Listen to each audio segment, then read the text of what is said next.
우리 믿는 사람들의 입에서는 언제나 두 가지 언어가 습관을 가져야 돼요.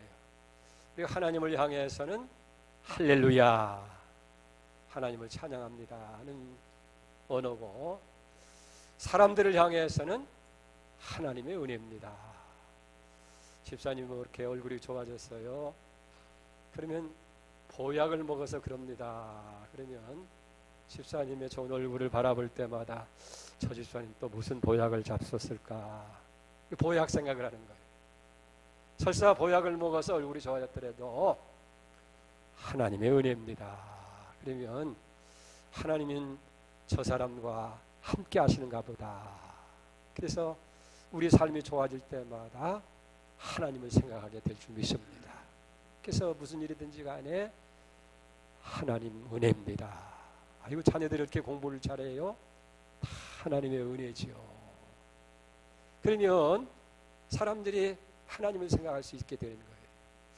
신앙의 거인이라고 할 수 있는 사도 바울도 모든 것이 다 하나님의 은혜입니다라고 하잖아요.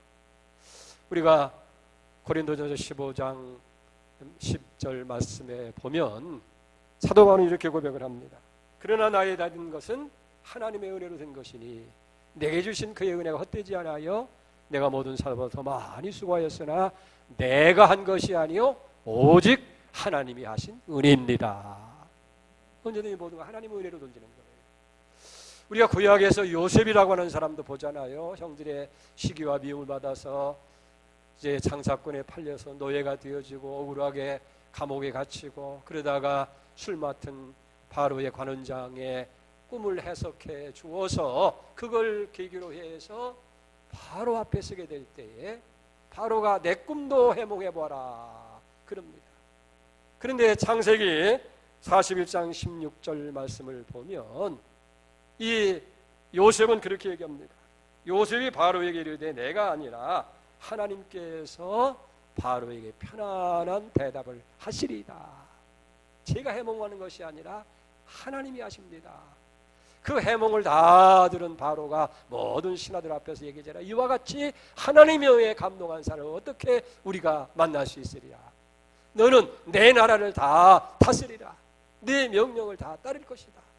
내가 높은 것은 다만 왕자뿐이니라. 사실 바로 하나님 모르는 사람이었어요.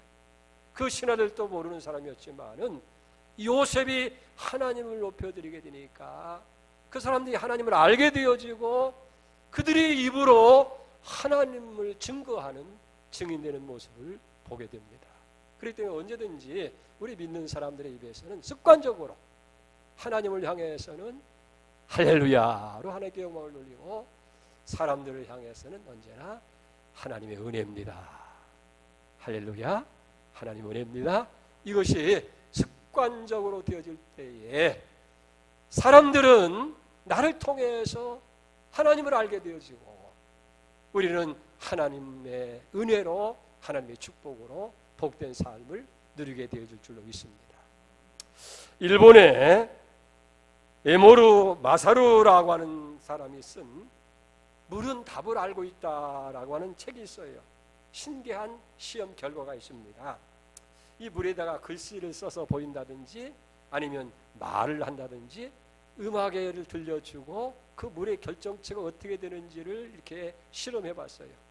그랬더니 사랑한다, 좋아한다, 좋은 말이나 글귀를 써서 보였을 때는 그 물의 결정체가 아름다운 결정체가 보이더라는 거예요. 그러나 반대로 아주 저주의 말을 한다든지 욕을 한다든지 악한 말을 하게 되어지니까 그 물체가 흉한 모양의 결정체를 만들어내더라고 하는 그런 보고입니다. 여러분, 의식이 없는 이 물도 말에 따라서 그 결정체가 바뀌어진다고 한다면 의식을 가지고 생각을 가지고 있는 사람들이 그 말이 얼마나 큰 영향력을 갖게 되겠느냐 하는 거예요. 이 말에는 능력이 있어요. 어떤 능력입니까?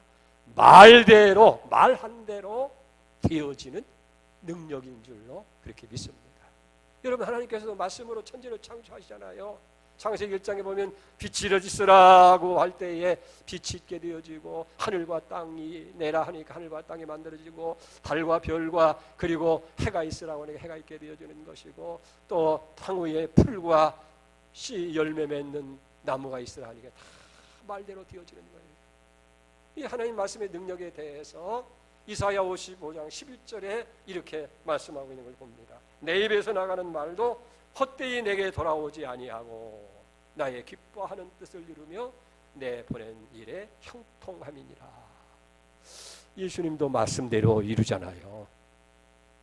우리가 마가복음 5장 41절에 보면 야이로의 딸, 회당장 야이로의 딸이 죽었어요. 그 집에 들어가서 죽은 이 딸을 향해서 달리라고 그래요. 달리라고. 그 말은 소녀야 일어나라고 명령하니까 그 즉시로 그 소녀가 죽은 자가 일어나게 되는 거예요. 마태복음 또 7장 35절 이하에도 보게 되어지면 기가 먹고 벙어리 된 사람에게 예수님께 그 기에 대다 손을 대고 에바다 이 열리라는 말이에요. 에바다 하니까 이가 귀가 열리고 혀가 풀려서 말을 하게 되어져요. 또 요한복음 11장 41절에 보면 죽어서 이제 장사 지내고 난리가 됐잖아요. 나사로의 무덤 앞에서 돌을 옮겨놓으라고 하신 예수님께서 그 무덤을 향해 명령합니다. 나사로야 나오라고 명령하니까 죽은 나사로가 뼈를 통인 채로 이제 걸어서 살아나오는 거예요. 예수님께서 이제 풀어주어서 자유케 하라. 여러분 이렇게 말에 능력이 있는 거예요. 오늘 우리의 말에도 말의 능력이 있다 그 말이에요. 그래서 잠언 18장 21절에 보니까 죽고 사는 것이 혀의 권세에 달렸나니 혀쓰기를 좋아하는 자는 혀의 열매를 먹으리라 그랬어요. 마치 우리 입에서 나오는 이 말이 씨와 같아서 그 말의 결과로 열매를 맺게 되어진다는 거예요. 이게 말이 씨앗이 된다는 거예요. 우리 말 가운데 그런 말 있잖아요. 말씨. 이 어떤 말을 하냐에 따라서 그것이 열매가 되어져서 결과로 우리에게 들어온다 하는 거예요. 그렇기 때문에 우리가 여기서 아주 명심할 것이 있어요. 좋은 씨를 심어야 좋은 열매를 거두는 것처럼 좋은 말로 씨앗 삼아서 심게 될 때에 우리의 삶 가운데서 좋은 열매를 거둘 수 있다 하는 거예요. 오늘 이 원리가 이 본문의 말씀 속에서 우리에게 말씀해 주는 거예요. 이 본문의 말씀은 우리가 아주 잘 아는 말씀이에요. 이제 모세가 40년 광야 생활을 마치고 가나안 땅을 앞에 두고 이스라엘 백성들에게 너희들이 광야에서 어떻게 살아야 할 것인가 하는 것을 너희들에게 설명해 주는 거예요. 그때 이루어진 일을 여기 기록하고 있게 되는데 여기에 보게 되면 그 가나안 땅을 들어가기 전에 정탐꾼을 보내서 그 땅을 40일 동안 정탐하게 합니다. 그 결과가 긍정적인 보고를 한 사람과 부정적인 보고를 하는데 그 결과에 따라서 그들의 인생과 그 백성의 삶이 달라졌다는 거예요. 먼저 10사람과 이 이스라엘 백성들의 부정적인 모습을 한번 살펴보십시다. 이 정탐하고 온 사람들이 산마를 비롯한 10사람들이 아주 부정적인 보고를 하는 거예요. 그 땅에 들어가 보니까 성읍은 아주 견고하고 또 그 백성들은 창대한 사람들이고 우리는 볼 때 그 애들이 보기에 메뚜기처럼 보였을 것이다. 그러니까 우리가 그 가운데 점령할 수도 없고 들어가면 다 사로잡히게 되어진다. 이 부정적인 보고를 들은 이스라엘 백성들이 그만 울고 불고 하나님을 원망하고 모세에 대해서 원망하게 됩니다. 여러분 민수기 14장 2절 3절 보세요. 이스라엘 자손이 다 모세와 아론을 원망하여 온 회중에게 그들에게 이르되 우리가 애굽 땅에서 죽었거나 이 광야에서 죽었다면 좋았을 것을 어찌하여 여호와가 우리를 그 땅으로 인도하여 칼에 망하게 하는고 우리 처자가 사로잡히리니 애굽으로 돌아가시 낫지 아니하느냐. 그저 원망 불평 있는 대로 다 쏟아붓는 거예요. 그러니까 문제는 이 정탐하고 돌아온 10사람이 부정적인 나쁜 말의 씨앗을 그 이스라엘 백성들에게 심어줌으로 말미암아서 이제 그들의 원망 불평을 똑같이 하게 되는 거예요. 자, 이 말을 하나님께서 다 들으셨어요. 여기 민수기 14장 28절 하반절에 보니까 하나님께서 그 말을 듣고 너희 말이 내 귀에 들린 대로 내가 너희에게 행하리라. 그게 말대로 되게 해주겠다는 거예요. 저들의 나쁜 말에 씨앗을 심고 그 나쁜 결과를 거둘 수밖에 없는 거예요. 여러분, 중요한 것은 사람이 말한 대로 되어진다 하는 그런 경고의 말씀을 하나님이 주시는 거예요. 자, 어떤 결과가 주어졌어요? 민수기 14장 32절에 보면 너희 시체는 이 광야에서 엎드려질 것이요 너희 자녀들은 너희의 패역한 죄를 지고 너희 시체가 광야에서 소멸되기까지 40년을 광야에서 유리하는 자가 되리라. 그러니까 원망이요, 차라리 여기서 죽었으면 좋겠다. 그래, 너희들 다 여기서 죽을 거야.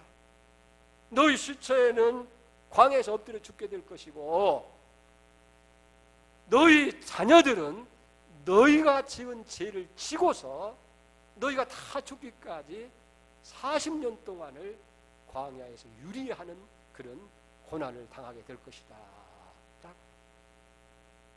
그리고 그들에게 악한 말을 심었던 이 정탐꾼들은 어떻게 됐어요? 36절 보세요. 모세의 보내심을 받고 땅을 탐정하고 돌아와서 그 땅을 악평하여 온 회중으로 모세를 원망하게 한 사람, 곧 그 땅에 대하여서 악평한 자들은 여호와 앞에서 재앙으로 죽었고 그랬어요. 백성들을 원망할 수밖에 없도록 만들었던 이 성탐하고 돌아온 네 사람들은 하나님 앞에서 그만 재앙으로 그 즉시 죽음을 당하는 결과를 가져오게 된 거예요. 우리는 이 사건에서 아주 중요한 원리를 발견할 수 있죠. 나쁜 말의 씨앗을 심으면 반드시 나쁜 말의 결과를 거두게 한다고 하는 사실이에요. 그래서 잠언 17장 20절에 보면 마음이 사특한 자는 복을 얻지 못하고 혀가 패역한 자는 재앙에 빠지느니라 라고 말씀하고 있어요. 그렇기 때문에 우리는 항상 우리가 늘 쓰는 말이지만은 말 조심을 해야 된다는 얘기예요. 우리가 나쁜 말을 쓰게 되면 그 나쁜 말이 내 자신에게도 영향이 있고 그 말을 듣는 다른 사람에게도 나쁜 영향을 미쳐서 그런 결과를 얻게 된다는 거예요. 왜 그렇습니까? 하나님이 우리의 말을 다 듣고 계시다는 거예요. 그리고 우리가 말한 대로 다 그대로 되어지도록 하나님께서 역사할 수밖에 없다는 거예요. 참으로 무서운 말 아니겠습니까? 우리의 불신앙적이고 부정적이고 원망과 불평과 분노와 그리고 비난의 말을, 이런 악한 말을 하게 될 때에 말하는 내 자신도 영향을 받게 되고 또 그 말을 듣는 다른 사람들까지 악한 나쁜 영향을 맺을 수밖에 없다. 말한 대로 그대로 되어진다는 거예요. 자, 그 반대로 좋은 말의 씨앗을 심은 여호수아와 갈렙의 경우를 한번 보십시다. 여기 민수기 14장 6절에 보니까 그 땅을 탐지한 자 중에 눈의 아들 여호수아와 여분네의 아들 갈렙이 그 옷을 찢고 이스라엘 자손의 온 회중에게 일러 아뢰되 우리가 두루다니며 탐지한 땅은 심히 아름다운 땅이라. 여호와께서 우리를 기뻐하시면 우리의 그 땅을 인도하여 들이시고 그 땅을 우리에게 주리라. 이는 과연 젖과 끓이는 땅이라. 다만 여호와를 거역하지 말라. 또 그 땅 백성을 두려워하지 마라. 그들은 우리의 먹이라. 그들의 보호자는 그들에게 떠났고 여호와는 우리와 함께 하시느니라. 그들을 두려워하지 말라. 백성들이 불평의 말을 듣고 원망하고 하니까 그만 여호수아와 갈렙은 기가 막힌 거예요. 그래서 자기들의 옷을 찢으면서 분해서 안타까웠어. 과연 젖과 꿀이는 아름다운 땅이야. 하나님이 함께 하시면 능히 우리가 들어가서 차지하게 될 거야. 그들이 아무리 강한다 할지라도 그들은 우리의 밥이야. 다 먹이야, 먹이. 근데 뭐 씹어 먹으면 돼. 그리고 하나님이 우리 함께 하시니까 들어가자. 이게 좋은 말. 긍정적인 말을 여기 심게 된 거예요. 이 좋은 말을 하나님께서 아주 기쁘게 들으신 거예요. 그 말이 끝나다 10절 하반절을 보세요. 여호와의 영광이 심하게에서 이스라엘 자손에게 나타나시니라 하고 했고, 또 38절에 보면 그 땅을 탐지하러 갔던 사람 중에 오직 눈의 아들 여호수아와 여분의 아들 갈렙은 생존하니라 라고 말씀하고 있어요.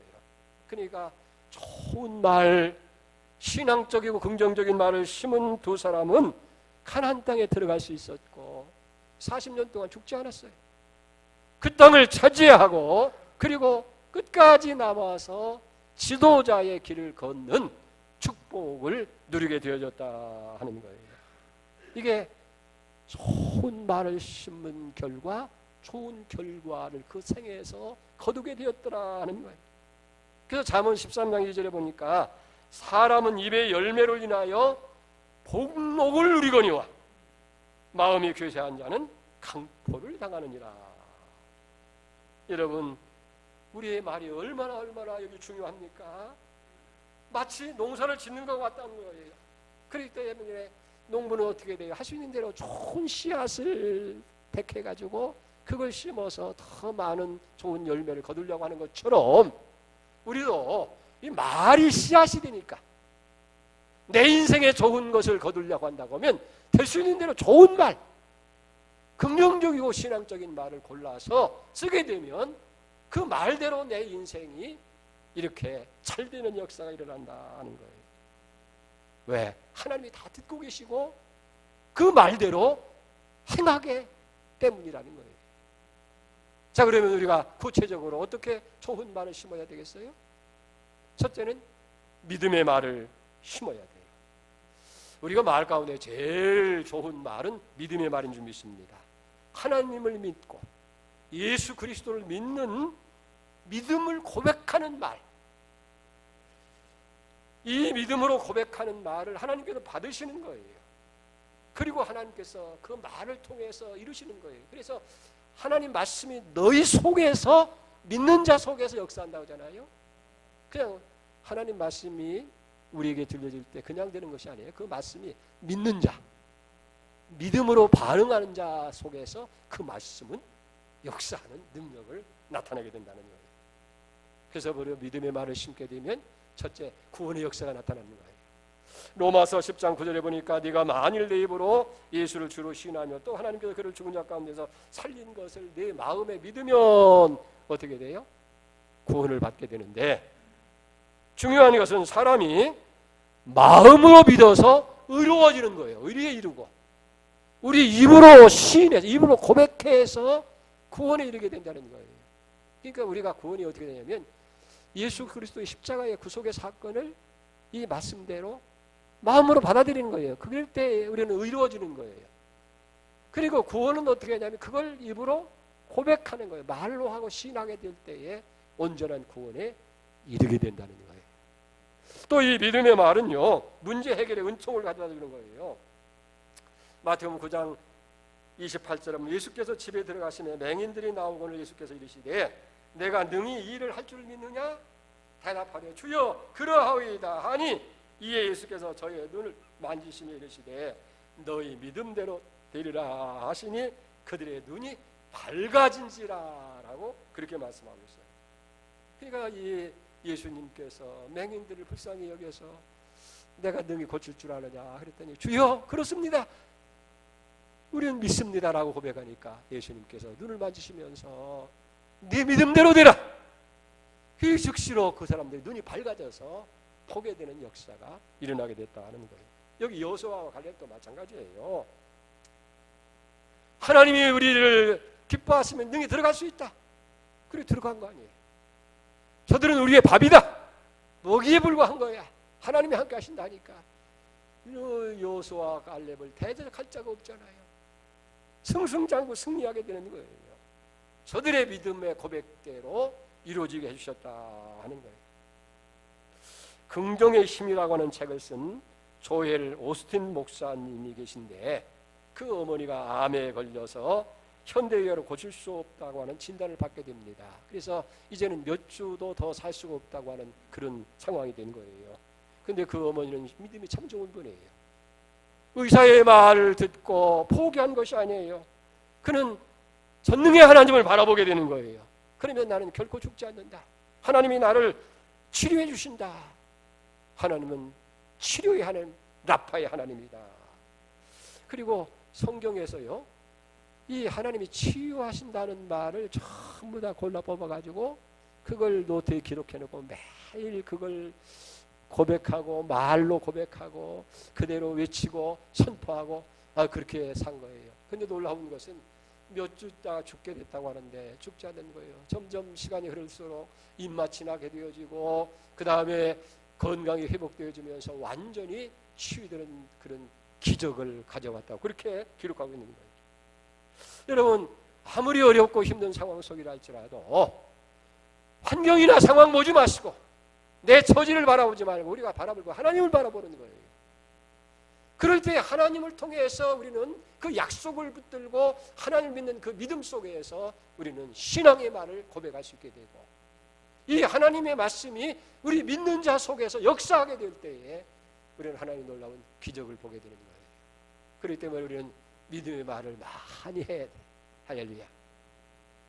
두 번째는 긍정적인 말을 심어야 돼요. 우리 믿는 사람들의 특징은 뭐냐면 긍정적인 생각, 이 긍정적인 마인드를 가지고 있는 것이 믿음의 사람들이에요. 성경에 보세요. 승리하고 하나님 역사에 참여했던 사람들을 보면 전부 다 한결같이 긍정적인 생각의 소유자였고 그리고 긍정적인 말을 하는 사람들이었어요. 대표적으로 다윗을 보세요. 그의 환경이 얼마나 어렵고 힘들어요. 그는 그런 고백까지 했어요. 사망과 생명 사이는 한 걸음 차이다. 그런 기가 막힌 사망의 골짜기인데도 불구하고 하나님이 나의 목자가 되시니 나는 부족함이 없습니다. 그가 나를 푸른 초장 쉴만한 물가 생명과 의의 길로 인도하십니다. 내가 사망의 음침한 골짜기를 다닐지라도 해를 두려워하지 않습니다. 하나님께서 나와 함께 계시기 때문입니다.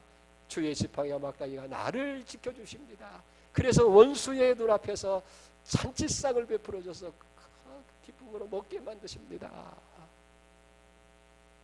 다윗이 어렸을 때에 전쟁터에 형님들을 먹을 것 싸가지고 가다 보니까 블레셋 사람들한테 이스라엘 백성이 쫄쫄매는 거예요.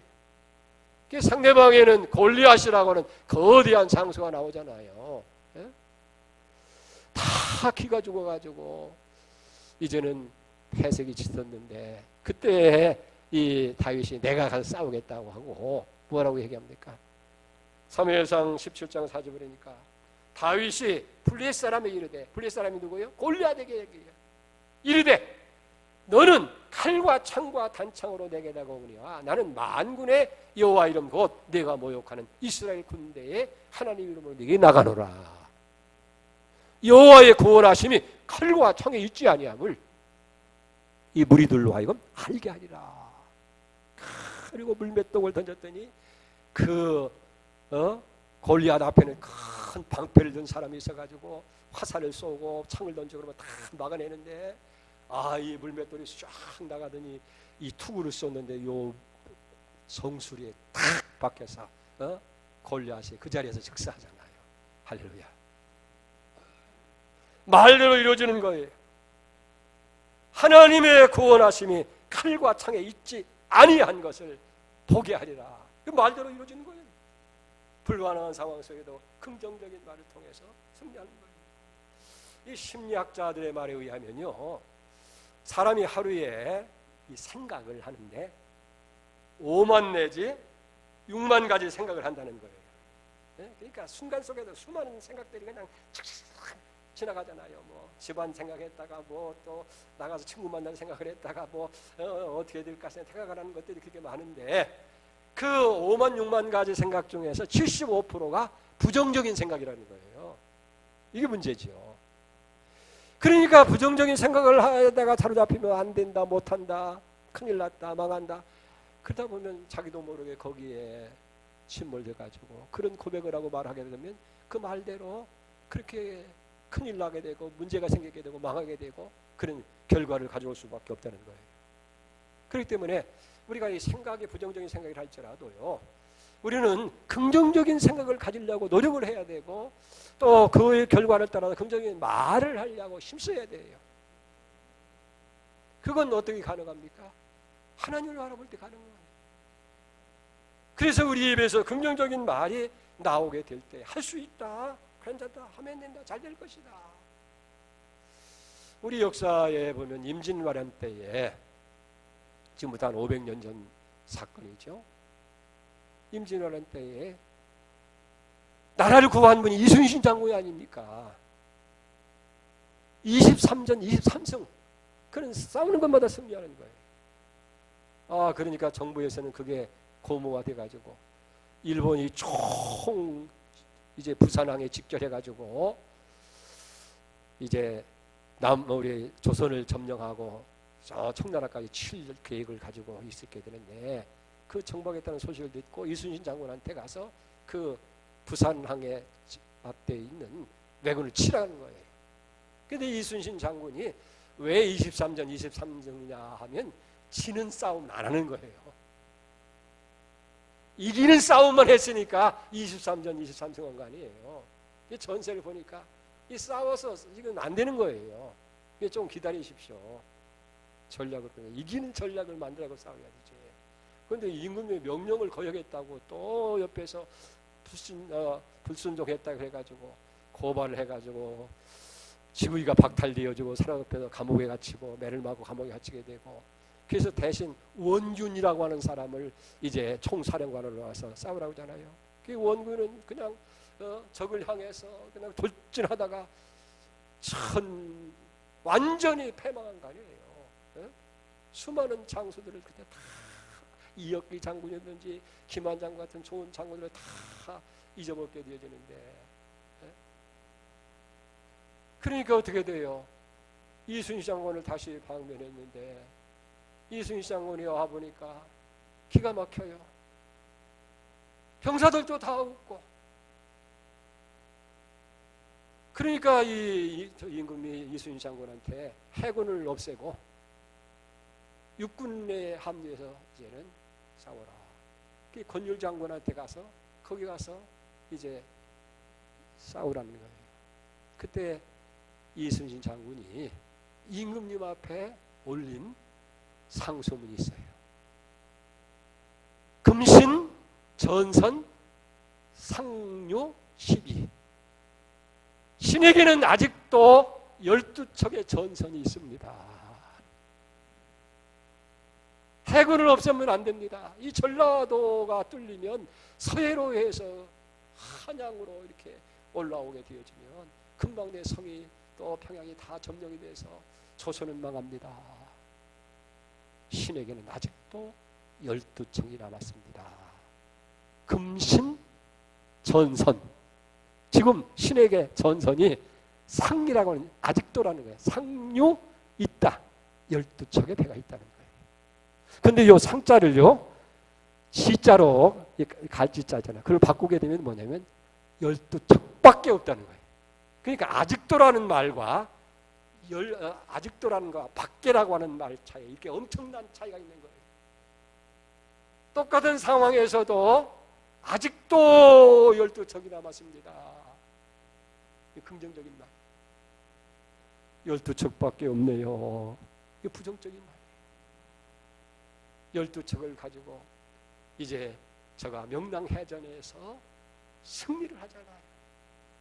그게 결국은 바다를 지켜냅니다. 12척을 가지고 300척을 부수는 거예요. 이게 말대로 되어지는 기적이 일어나게 되어진 줄로 믿습니다. 그러니까 언제든지 여러분 긍정적인 말을 걸으면서 안 된다 못한다고 얘기하지 말고 하나님은 말대로 들린 대로 해주시니까 이루어진다는 그런 생각을 가져야 돼요. 세 번째는 감사의 말을 해야 돼요. 우리는 조금 어려움이 되고 문제가 나오면 제일 먼저 하는 것이 원망의 말을 하게 되고 불평의 말을 하게 되잖아요. 그런데 이 원망 불평은요, 그 사건에 대한 원망 불평만이 아니라 그렇게 일이 만들어지도록 하신 하나님께 대한 원망과 불평이 되기 때문에 문제가 되는 거예요.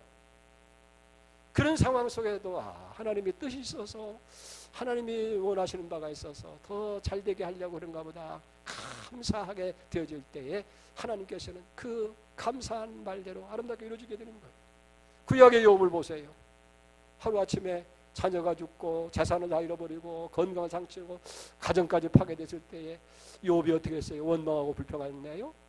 욥기 1장 21절에 보면 이르되 내가 모태에서 알몸으로 나왔은즉 또한 알몸으로 그리로 돌아갈지라. 주신 이도 여호와시요 거두가시는 이도 여호와시니 여호와 이름이 찬송을 받을지어다 하고 입으로 요셉이 범죄하지 아니하고 하나님을 향하여 원망하지 아니하더라. 오히려 하나님이 하셨습니다. 찬양을 올리게 되니까 마지막에 하나님께서 단련한 후에 다 갑절의 복을 더하여 주시는 은혜가 임하게 되어진 줄로 믿습니다. 그렇습니다. 우리 감사하면요 어려운 시련도 물러가요. 잘 되는 일은요 더 잘 되게 하는 거예요. 감사하면 더 많은 감사의 조건이 자꾸 생기는 거예요. 이 수표준 목사 유명했잖아요. 촛불을 보고 감사하면 전깃불을 주고, 전깃불을 보고 감사하면 달빛을 주고, 달빛 보고 감사하면 햇빛을 주고, 햇빛 보고 감사하면 더 좋은 천국의 빛을 허락하신다. 아멘. 그래서 우리는 어떤 상황이든지 우리 입에서는 늘 감사가 나와야 돼요. 그럼 서양 사람들이 왜 잘 삽니까? 특별히 기독교 문화를 가진 사람들 보면 다 하나같이 선진국이 되고 잘 사는 민족이 되어지는 거예요. 그들의 입에서는요 사소한 문제 속에서도 늘 이 감사. 그게 뭐예요? 미국에 와서도 별거 아닌데 이렇게 길만 비켜도 땡큐. 좀 문화만 이렇게만 해줘도 땡큐. 이 감사합니다, 감사합니다 하라고 보니까 늘 감사할 일들만 생기는 거예요. 일이 잘 되게 하는 은혜가 있는 거예요. 그러니까 여러분들이 그저 이 감사가 습관이 돼야 돼요. 또 가정에서도 그렇고 집에서도 그렇고요. 밖에서는 감사하는 말을 좀 쓰는데 가정에서는 안 쓸 때가 참 많아요. 아내가 밥을 좀 차려주면 감사합니다. 여보 고마워, 감사해. 그거 할 때 얼마나 신나요. 내가 왜 진작에 그걸 못 했는지 모르겠어요. 나는 평생 그냥 목회한다는 생각을 먹고 그 바쁜 중에도 밥 차려주기만 기다렸다가 먹고 당연한 걸로 그렇게 알고 그렇게 설거지도 도와주지 않고 그랬는데 집사람이 좀 불편해가지고 요즘 뭘 이렇게 차려주고 그러니 좀 뭐라고 하냐면 감사합니다 그래요. 근데 그 말이 참 내게 얼마나 힘이 되고 위로가 되는지 몰라요. 그러니까 자꾸 해주고 싶어요. 더. 그래서 속으로 자책할 때 내가 왜 저 사람이 건강할 때 나 밥을 차려주고 할 때 왜 감사하다는 말을 못 썼는가. 여러분 자녀들한테도 얘들아 살아줘서 감사하고 열심히 일해줘서 감사하고 곁에 있어서 감사하고 자꾸 감사한 말을 쓰게 되면 이 아들도 다 좋아지는 거예요. 자 마지막으로 한 가지 더 축복의 말을 심어야 돼요. 인간관계에서 제일 중요한 말 중에 하나가 뭐냐면 이 축복의 말을 심어요. 축복의 말. 남이 잘 되게 비는 말이에요. 그러면 하나님께서 그 축복의 말을 들으시고요. 두 가지 역사를 하는데 하나는 그 말을 듣는 사람에게 복되게 하는 것이고 그 말을 듣는 사람이 복될 사람이 못 되면 그 말이 내게 돌아오는 거예요. 그래서 마태복음 10장에도 보면 예수님께서 12제자를 전도로 보내면서 하시는 말씀이 뭐냐면 먼저 그 집에 가서 평안을 빌어라. 만약에 평안을 받기 합당하면 그 평안이 그 집에 임할 것이고 합당치 않으면 그 평안이 네게로 돌아올 것이다. 시편 109편 17절에도 저주하기를 좋아하더니 그것이 자기에게 임하고 상당히 저주를 못 받은 사람입니다. 축복하기를 기뻐하지 아니하더니 복이 저 멀리 돌아갔다. 베드로는 베드로전서 3장 9절에 악을 악으로 욕을 욕으로 갚지 말고 도리어 복을 빌라. 이를 위하여 너희가 부르심을 받았으니 이는 복을 이어받게 하려 함이라. 아멘. 그러니까 내가 축복하면 상대방도 복되고 그 사람에게 복을 못 받을 것이면 내가 그 복을 받게 되는 거예요. 반대로 내가 그 사람을 원망하고 저주하게 되면 그 사람이 복 받을 사람인데 저주가 그 사람에게 임할 거였어요? 내게로 돌아온다고 말이에요. 특별히 이 복을 비는 말 가운데 칭찬의 말. 여러분 할 수 있는 대로 칭찬의 말을 많이 해야 돼요. 잠언 27장 21절에 보니까 도가니는 은을, 풀무는 금을, 칭찬은 사람을 단련하느니라. 중요해요. 다시 보세요. 도가니는 은을 단련하고, 풀무 알지요? 옛날에는 풀무에다가 넣어서, 풀무는 금을 단련하지만은 칭찬은 사람을 단련한다. 사람을 온전하게 만들어가는 거예요. 책망이 아니고 칭찬해야 된다는 거예요. 우리가 밖에서는 그래도 칭찬을 측면상 입서비스로 하게 되는데 절대 가정에서는 자녀들에게 특별히 안 해요. 눈에만 거실고 못하는 것만 해서 책망하고 혼을 내고 그렇게 되는데, 여러분 우리 자녀들에게 될 수 있는 대로 칭찬의 말을 하는 거예요. 이런 세계적인 지휘자인 정명훈 씨 알잖아요.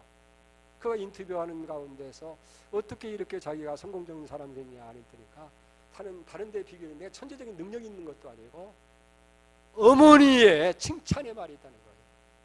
이 피아노를 칠 때마다 좀 잘못해도 야야 너 어떻게 그렇게 피아노를 잘 치니? 너 아마 피아노의 천재인가 보다. 그러니까 이 아이가 그냥 신이 나가지고 더 연습을 하게 되어지고 적은 것까지라도 다 더 잘 보이려고 잘 하다 보니까 이게 세계적인 사람이 됐다는 거예요. 이렇게 격려하고 칭찬한다고 하는 것은 여러분 얼마나 귀한 일인지 알 수가 없어요. 연세대학교의 그 철학과 교수였던 김형석 교수가 지금 100살이에요. 지금 강연을 다니시는 분인데, 이분이 사람이 무엇으로 살 것인가, 무엇을 위해서 어떻게 살 것인가라고 하는 그런 주제로 강연을 하면서 이런 얘기를 해요. 자기에게 6남매가 있대. 6남매. 그 6남매를 키우려고 하니까 대학 교수의 복권을 힘들었대요. 근데 그 아이들이 각각이잖아요. 큰아이 두 아이는 얼마나 공부를 잘하는데 이게 천재예요. 그래가지고 대학 갈 때는요, 어느 대학이든지 원하는 원서를 다 넣을 수 있는 대학이에요. 그래서 서울대학 두 분이 갔다, 둘 아들과 딸이. 근데 같은 형제들 중에도 막내 둘은 중학교 고등학교 때 중2하였죠. 이게 중간 2하였다는 거예요. 근데 어느 날 이 교수님이 그 막내 둘 불러놓고, 얘들아 아무래도 아빠가 교수니까 너희들 교수가 돼야 할 거 아니냐. 그랬더니 얘들이 기가 막혀갖고, 아빠 우리는 안 돼요. 아이 그 교수가 되려면 형님이나 오빠나 누님이 하셔야 되지. 공부 잘하는 거 해야 되지. 우리는 뭐 중간치도 못 가는 건 우리가 어떻게 대학 교수 합니까? 그때 이 김영수 교수가 얘기했더라. 얘들아 중학교 고등학교까지 대학 들어갈 때까지는 기억력이야. 기억력. 그 기억력이 성적을 결정하게 되고, 대학에 들어가서 4년 공부할 때는 이해력, 그 공부하는 것을 이해하는 이해력이고, 대학을 졸업하고 나서는 사고력을 있어야 인생을 살아갈 수 있는 거야. 그러니까 네 형하고 누나는 기억력이 좋아서 공부 잘한 것이지, 봐라 대학에 가서 이해력이 없으면 그게 안 된다. 그리고 사회에 나와서는 사고력이 있어야 되는데, 내가 너희들 보니까 너희들은 기억력은 조금 떨어지는지 몰라도 가만히 이해력이 있고 사고력이 있어. 그러니까 너희들이 교수가 돼야 학생들을 잘 가르칠 수 있는 게 아니냐. 근데 진짜 이 두 아이가 대학 교수가 됐어요. 할렐루야. 그러니까 여러분 이거 우리가 아셔야 돼요. 대학교 들어갈 때까지는 기억력이 있어요. 기억력. 네? 그게 인생을 판단하는 게 아니라는 거예요. 대학교 들어가서는 이해력, 잘 이해하는 이해력이 있어야 되고, 그 다음에는 대학을 들어가고 사고력을 가지고 있어야 이게 하는 거예요. 아멘입니까? 그러니까 공부 못한다고 그냥 나무라지 말고, 너희는 대학교 가면 이해력이 있겠고 앞으로 새에 나와서 너희는 사고력이 풍부하니까 열심히 기도하고 열심히 책을 읽고 열심히 너희들이 사고력을 키우면, 그래서 독서를 시키고 사고력을 키우니까 이 애들이 칭찬을 듣고 힘을 얻어가지고 형들을 다 능가하는 그런 좋은 교수가 되어서 인생을 살아간다. 그런 말대로 되는 거예요. 말대로. 왜? 하나님이 귀에 들린 대로 행한다고 약속하셨기 때문에. 아멘입니까? 그렇기 때문에 우리는 어떤 상황 속에든지 우리가 말의 씨앗이 된다는 걸 알아야 되고, 말의 결과를 우리가 갖고 산다는 것을 알고 될 수 있는 대로 믿음의 말을 심어야 돼요. 그건 하나님 말씀 속에서. 그리고 긍정적인 말을 전부 다 하더라고 말이에요. 아이고 큰일 났네, 난 뭐 이제 늙고 병들고 그러지 말고. 아니야, 모세는 120세까지 살았는데 아직도 우리 유건사님 같은 경우는 지금 이제 80이 넘으셨는데 아직도 40년 더 사셨는데. 아멘입니다. 그렇죠? 그제 좀 오랫동안 믿음 안에서 이렇게 하던 분이 돌아가셨어요. 근데 얼마나 마음이 아픈지요. 근데 보니까 그 사람이 나보다 5살 어려요. 그러니까 아이고야, 이제 나도 이제 뭐 곧 죽겠구나, 그런 생각하니까요, 더 절망이 돼요. 근데 설교를 준비하다 보니까 모세 120세까지 살았는데 아직도 나는 50년을 더 사는데. 할렐루야. 그리고 우리는 복을 빌고 칭찬하는 말을 많이 해. 이건 습관이 돼야 돼요. 그래서 입에서는 할렐루야, 하나님 은혜입니다, 감사합니다, 살립니다, 하나님이 도와주십니다, 살릴 겁니다. 여러분 승리하는 은혜 있길 바랍니다. 기도합니다. 하나님 아버지 감사합니다. 너희 말이 내 귀에 들린 대로 다 행하리라. 주님 말씀하셨습니다. 말이 씨앗이 되고 말이 열매를 맺게 하는 줄로 믿습니다. 하나님, 우리가 믿음의 말, 긍정적인 말, 그리고 감사의 말, 축복과 칭찬의 말을 통해서 우리 인생의 풍성한 열매를 거두는 은혜가 있게 해 주시옵소서. 예수님의 이름으로 기도를 올리옵나이다.